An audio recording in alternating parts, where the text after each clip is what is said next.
Hello and welcome to another CLD preparation video on LabVIEW Advantage. Please pause and scroll the video if necessary to understand the requirement of the problem and then try to answer the solution.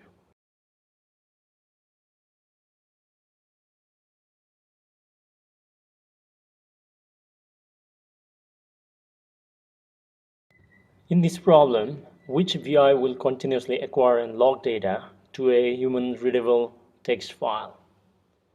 If you look into the option A, you will know that in each iteration it will replace or create a file. That means in the next iteration after the first, the data will be overwritten. You want to be able to continuously log the data. So we'll go to the option B. Option B looks plausible, but the problem here is, again, the file path is not provided to it. That means it will continuously ask for the file path each and every iteration, leading it to overwriting the data. So we'll now move to the option C.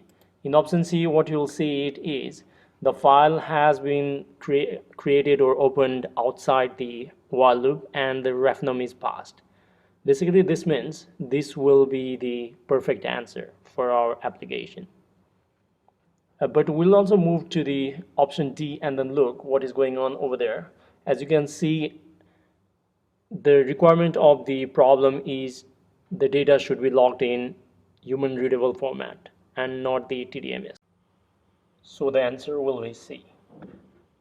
Please like, share and comment on this video, and please do not forget to subscribe for the future LabVIEW videos. I'll see you next on the another CLD preparation video.